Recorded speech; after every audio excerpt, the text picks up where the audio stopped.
토트넘은 이번 시즌 리그에서 12승 3무 5패를 기록하며 42득점 29실점으로 리그 5위에 올라 있습니다.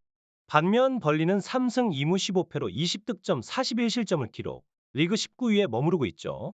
이러한 전적을 보면 토트넘은 벌리를 상대로 상당히 강한 모습을 보였습니다. 특히 이번 시즌 첫 대결에서는 토트넘이 5대2로 대승을 거둔 바 있죠. 그 경기에서는 손흥민 선수가 해트트릭을 기록하며 빛나는 활약을 펼쳤습니다. 그리고 그때 손흥민 선수에게 도움을 기록한 솔로몬은 장기 부상을 당했지만 그의 활약이 그립게 만드는 순간이었습니다. 당시 경기에서 로메로와 반더 브이 센터백 듀오가 활약했던 것도 기억에 남는 부분이죠. 이 경기에서 토트넘은 손흥민이 아시안컵 출전으로 비수마 사르는 아프리카 네이션스컵 참가로 핵심 선수 2명이 빠진 채로 경기에 임하게 되었습니다. 포세 감독은 FA컵의 위대한 전통과 역사를 강조하며 선수들에게 전력을 다할 것을 주문했는데요.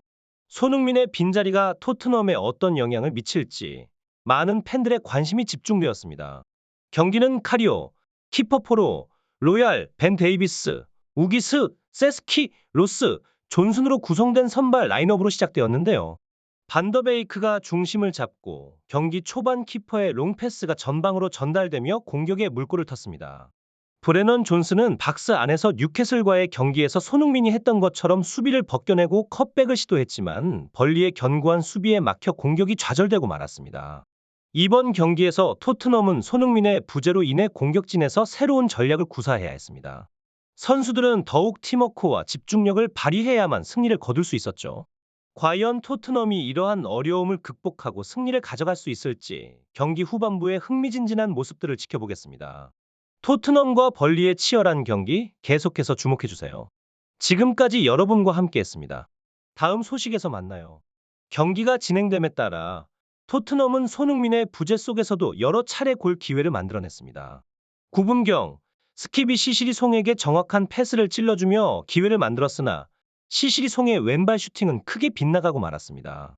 이 슈팅에 골 넣을 확률은 18%에 불과했지만 어려운 각도에서의 시도였기에 시시리 송의 잘못이라고 보기는 어렵습니다. 14분경에는 벤쿠의 패스를 받고 박스 안으로 침투한 시시리 송이 수비 2명 사이에서 슈팅을 시도했으나 이번에도 슈팅은 약하게 굴러가 막혔습니다. 토트넘은 공격 기회를 창출하고 있지만 결정적인 순간의 마무리가 아쉬웠습니다. 한편 27분경에는 벌리의 공격수 두이가 박스 안에서 매우 가까운 거리에서 슈팅을 시도했지만 공은 크게 떠버렸고 토트넘은 위기를 넘겼습니다. 경기는 계속해서 팽팽한 긴장감 속에서 진행되고 있으며 양팀 모두 승리를 위해 치열한 공방전을 펼치고 있습니다. 이처럼 경기의 각 순간들이 중요하게 되는 상황에서 토트넘의 전략과 플레이는 계속해서 변화를 겪고 있습니다.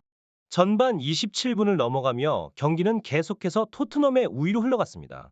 통계를 보면 토트넘이 점유율 68%와 슈팅 6개, 유효 슈팅 3개로 경기를 지배했음에도 불구하고 버니는 슈팅 3개 중에 유효 슈팅 1개로 맞섰습니다.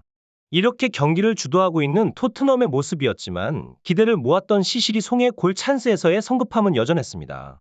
특히 손흥민 선수의 빈자리가 더욱더 크게 느껴졌으며 파페로 비스가 없는 토트넘의 공격진은 다소 평범해진 느낌이었습니다. 중계진은 경기 내내 고민하는 듯한 포세고 글로 감독의 모습을 잡아주며 이러한 상황을 부각시켰습니다. 토트넘이 공격을 지속했음에도 불구하고 현재까지 시시리 송과 브레노 조수는 손흥민의 빈자리를 메꾸지 못하고 있었습니다. 이는 팀에게 큰 도전이었으며 손흥민이 없는 토트넘의 전략과 플레이어들의 기량이 어떻게 이 경기를 헤쳐나갈지 팬들의 이목을 집중시켰습니다. 이처럼 토트넘은 손흥민의 부재 속에서도 경기를 주도하고 있으나 골 결정력에서 아쉬움을 보이고 있습니다. 경기 후반에는 어떠한 전략적 변화가 있을지, 그리고 토트넘이 이번 경기에서 어떻게 승리를 가져갈 수 있을지 계속해서 지켜봐야 할 것 같습니다. 토트넘 호스퍼가 그라운드에서 화려하고 기술적인 플레이로 경기를 지배했습니다. 토트넘은 67%의 볼 점유율을 기록하며 통계에서 압도적인 우위를 보였습니다. 그들은 총 7번의 슈팅을 시도했고 그중 3번은 상대방 골문을 위협했지만 벌리에 맞서 4번의 슈팅을 허용했습니다. 토트넘은 경기를 장악했음에도 불구하고 골로 연결시키지 못했습니다. 전반전 동안 포로, 올리버 스킵, 벤 데이비스, 지오바니 로셀소, 존슨 등의 선수들이 위험한 기회를 만들었습니다. 브레넌 존슨은 3번, 시송은 2번, 로셀소는 1번의 슈팅을 시도했지만 골을 넣지 못했습니다. 손흥민의 빈자리가 느껴졌습니다. 후반전이 시작되고 47분에 브레넌 존슨은 왼쪽 측면에서 빠른 드리블로 상대를 압도하고 시송에게 정확한 패스를 전달했습니다. 경기는 더욱 흥미진진해지고 양팀 모두 골을 향한 노력을 강화했습니다. 전반전의 흐름을 이어가며 토트넘과 벌리의 경기는 계속해서 긴장감 넘치는 분위기로 진행되었습니다. 50분에 클로데스키가 페널티 박스 밖에서 환상적인 슈팅을 시도했지만 공은 아슬아슬하게 골대를 빗나가며 아쉬움을 남겼습니다. 이후 55분에 세비가 벌리 수비진 5명의 시선을 한 몸에 받으며 페널티 박스 안으로 돌파를 시도했습니다. 그의 움직임은 기회의 순간을 암시했지만 결국 공을 너무 오래 끌었고 로셀소에게 패스는 정확하지 못했습니다. 세비의 플레이는 역동적이었지만 결정적인 순간에 필요한 정밀함이 부족했습니다. 그의 움직임은 상대방 수비를 혼란스럽게 만들었지만 최종 패스의 부정확함으로 인해 토트넘은 또 다른 절호의 찬스를 날려버렸습니다. 로셀소는 패스를 받을 준비가 되어 있었지만 세비의 공을 끄는 시간이 길어져 결국 연결이 제대로 이루어지지 않았습니다. 이 장면은 토트넘에게 있어서 분명한 아쉬움으로 남았고 경기는 계속해서 양팀 간의 치열한 공방전으로 이어졌습니다. 토트넘의 전술 변화가 계속되었습니다.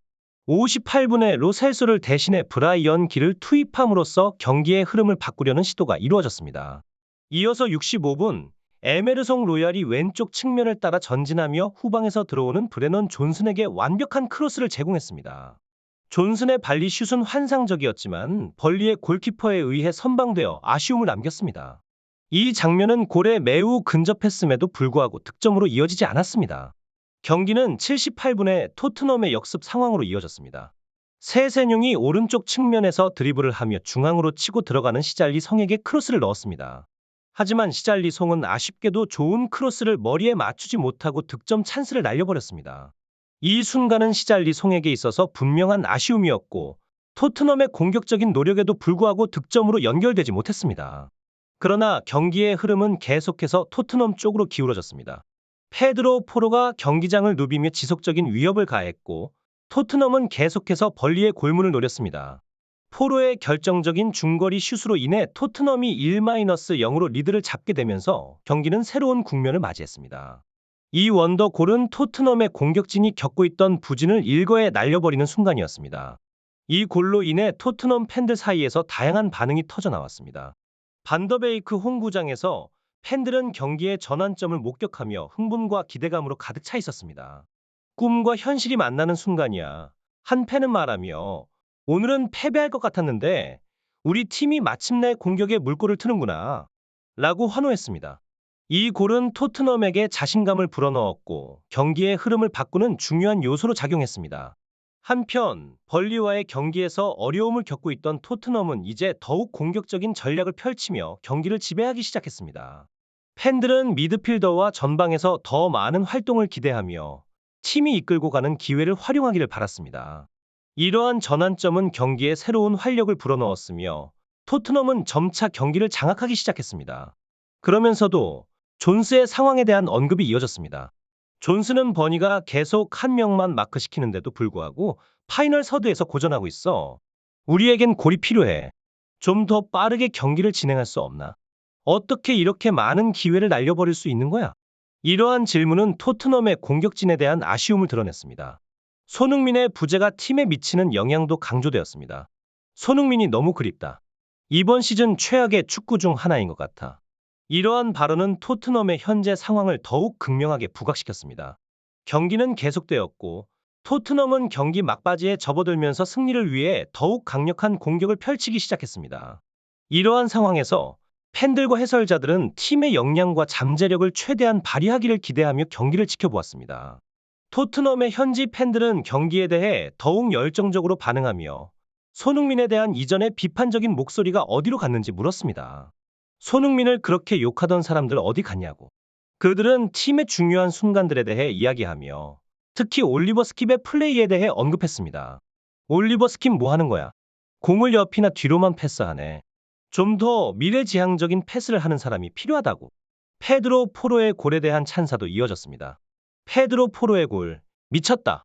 와, 포로가 엄청난 걸 발에 맞췄어.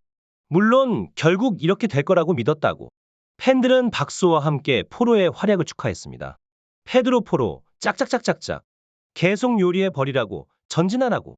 이러한 환호는 토트넘의 경기력에 대한 팬들의 기대와 만족을 반영했습니다. 경기가 마무리되어 가면서 추가 시간 7분이 주어졌고 토트넘은 벌리를 상대로 실점하지 않으면서 간신히 승리를 거두었습니다. 이 승리는 팀에게 중요한 순간이었으며 팬들 사이에서는 안도의 한숨과 함께 기쁨의 목소리가 터져 나왔습니다. 이 경기는 토트넘에게는 힘든 도전이었지만 결국 그들은 승리를 쟁취하며 팬들에게 기쁨을 선사했습니다. 토트넘은 오늘 경기에서 손흥민의 부재를 감당하기 위해 브레넌 존스와 히리를 투입했습니다. 이러한 전략적 선택은 팀의 공격 라인의 다양성을 더하고자 하는 시도였습니다.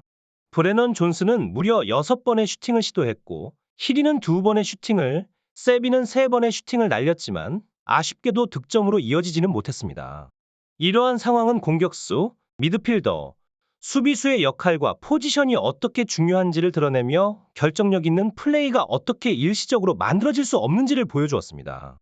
손흥민이 왜 월드클래스 공격수인지를 이해할 수 있는 경기였습니다.